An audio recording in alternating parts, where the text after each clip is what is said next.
আসসালামু আলাইকুম viewers, H agro কেয়ারের পক্ষ থেকে আপনাদের শুভেচ্ছা এবং অভিনন্দন। তো আজকে আপনাদের মধ্যে নতুন একটি ভিডিও নিয়েছি কিভাবে আপনারা পেঁপে গাছে সার প্রয়োগ করবেন। তো দেখেন ভিউয়ার্স,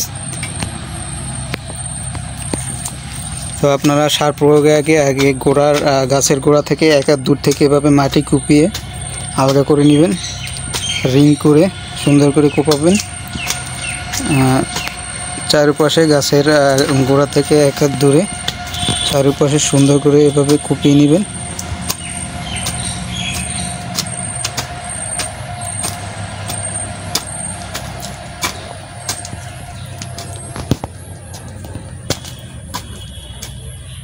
তো ভিউয়ার্স দেখেন, এভাবে সুন্দর করে কুপিয়ে নেবেন গাছের গোড়া এক হাত দূর থেকে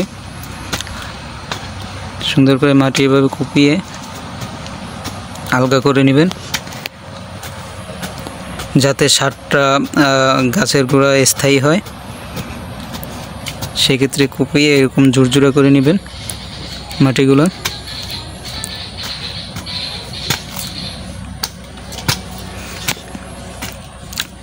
তো এরকম ঝুরঝুরা করার পর আপনারা কি সার দিবেন, তো দেখেন ভিউয়ার্স, আমি সার নিয়েছি। তো এখানে আমি টিএসপি নিছি, ইউরিয়া নিছি আর জিপসাম। তো আপনারা এভাবে দিতে পারেন, গাছ প্রতি 10 থেকে 15 গ্রাম করে ইউরিয়া, টিএসপি, জিপসাম 5 গ্রাম। তো এভাবে পরিমাপ করে আপনারা গাছ প্রতি দিতে পারেন। তো আর টোটাল আপনারা 50 থেকে 60 গ্রাম করে গাছের গোড়ায় সুন্দরভাবে ছিটিয়ে দিবেন। দেখেন ভিউয়ার্স কীভাবে দিবেন। তো এভাবে মিশিয়ে সুন্দর করে মিক্স করে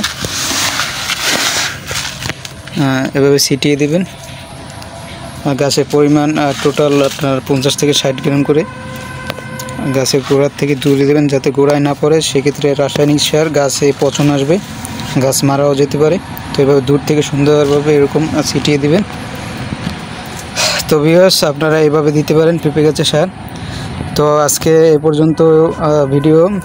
নেক্সট ভিডিওতে আপনাদের সামনে নিয়ে আসবো কীভাবে আপনারা কীটনাশক দিবেন, কী ছত্রাকনাশক দেবেন, তার উপরে ভিডিও থাকবে।